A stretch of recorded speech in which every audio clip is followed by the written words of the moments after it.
Hello everyone. Today I want to talk about a very important judgment of Supreme Court of India.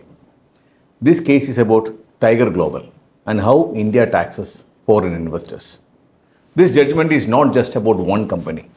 It affects foreign investment, tax treaties and how India deals with tax avoidance.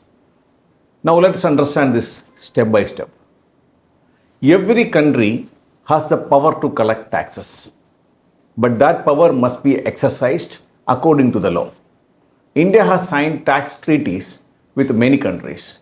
These treaties are called Double Taxation Avoidance Agreements or DTAAs. One such treaty is between India and Mauritius. For many years, investors used Mauritius to invest in Indian companies because capital gains were not taxed in India. This route became very popular. It was known as the Mauritius route. But over time, the government became concerned. It felt some investors were use this treaty only to avoid paying tax without real business. This case comes from that angle. The companies involved are Tiger Global International Second Holdings, Third Holdings, and Fourth Holdings Private Limited companies. All of them are Mauritius companies. They invested in Flipkart, but not directly. Flipkart was held through a Singapore company.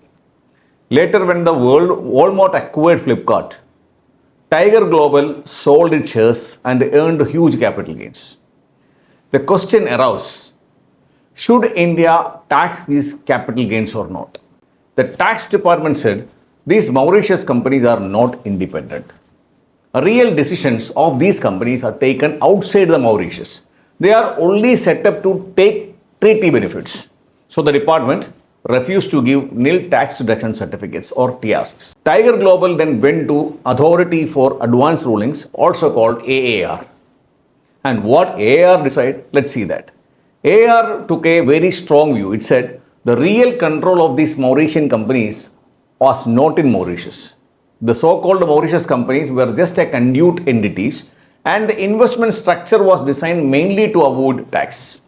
Because of this, AAR said, we will not even answer this tax question. This looks like a tax avoidance. So the AAR rejected the Tax Global's application. And then obviously the Tiger Global went to the Delhi High Court. And what the Delhi High Court said? Delhi High Court said that Tiger Global challenged the AAR order before the Delhi High Court. The Delhi High Court disagreed completely with the AAR and said the companies had proper offices in Mauritius, they had employees, they have bank accounts, they had valid tax residency certificates or TRCs. Then the Delhi High Court also said just because an investment is tax efficient does not mean it is illegal. The High Court relied on the earlier Supreme Court cases like Azadi Bachao Andolan, Vodafone, etc. And finally the court held Tiger Global was entitled to treaty benefits. Capital gains were not taxable in India. Then finally, the matter went to Supreme Court of India. The government appealed to Supreme Court and now comes the most interesting and important part of this judgment. Supreme Court did not look a narrow tax view on this. It looked at it like treaty obligations, sovereign taxing powers, abuse of tax treaties, substance versus form. And the court finally analyzed all these points in detail. And finally, Supreme Court declared its verdict. What is the verdict is that Supreme Court may take several key points. Let me simplify them.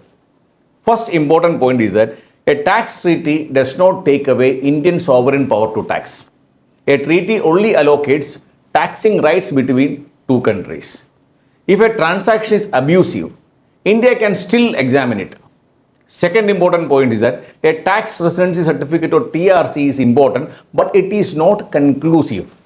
The tax authorities can still examine who controls the company, where real decisions were taken, whether the company has real substance. And the third important point the court said is that substance over the form is a valid, very valid principle. If a company exists only on paper and is controlled from elsewhere, treaty benefits can be denied. And the fourth important point which Supreme Court observed is GAAR. India has a law called General Anti-Avoidance Rule or GAAR.